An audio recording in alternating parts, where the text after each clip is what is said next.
Assalamualaikum warahmatullahi wabarakatuh.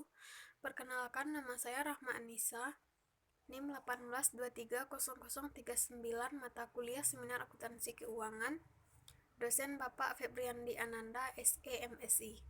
Baiklah, saya akan mereview artikel tentang perkembangan akuntansi peraturan, sintesis dan daftar pustaka yang diberitahu bukti dan komentar dalam sastra akademik 2005-2006.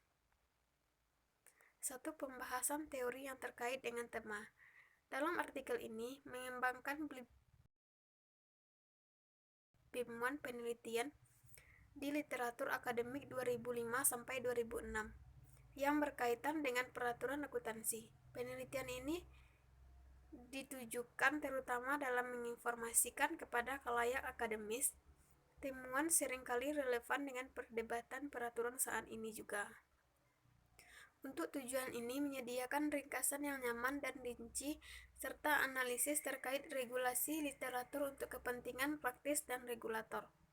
Kertas juga gambaran literatur yang komprehensif untuk audiens akademik. Jangka waktu untuk artikel ini adalah 2005 dan 2006. Dua kasus yang dibahas. Satu, masalah pelaporan keuangan 2005-2006. Temukan bukti penurunan kegunaan berbasis akuntansi rasio.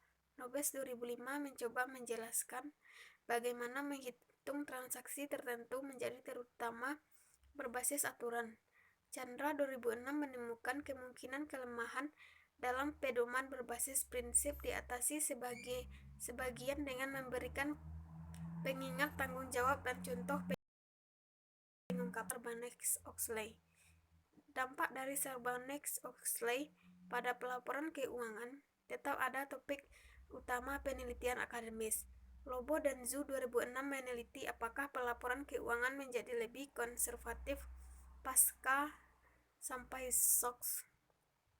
3. Masalah audit, peraturan audit, kualitas audit, audit tenur atau rotasi layanan audit lainnya.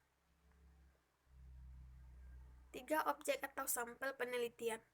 Penulis menggunakan sampel perusahaan yang hanya melaporkan satu segmen operasi berdasarkan PSAK 14.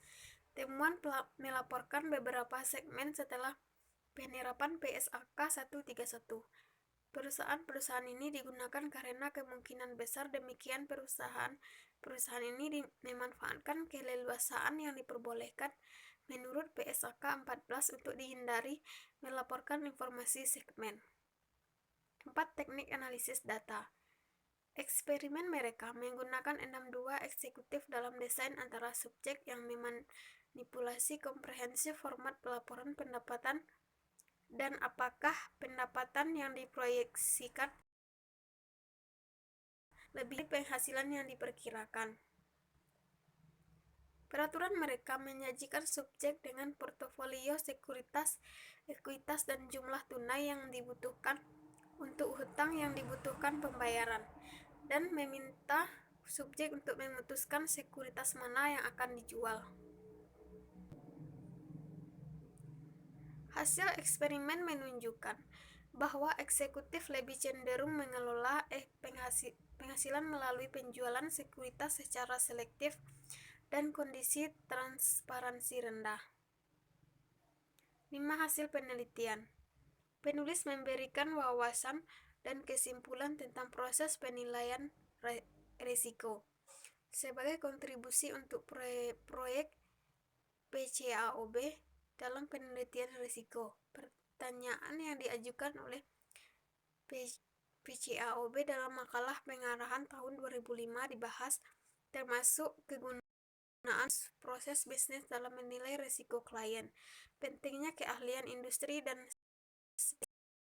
risiko, kegunaan dinamika sistem sebagai kerangka kerja untuk menilai potensi risiko, sejauh mana risiko inherent dinilai, peningkatan penilaian risiko penipuan secara unik, mempertimbangkan risiko penipuan dan curah pendapatan tentang risiko penipuan dan kesulitan dalam menafsirkan, mengukur, dan menimbang risiko penipuan individu faktor. Para penulis juga memberikan wawasan tentang peningkatan yang nyata dari pengujian dan ketergantungan pada pengendalian internal, hubungan positif yang lemah antara menilai risiko dan pengujian audit berikutnya.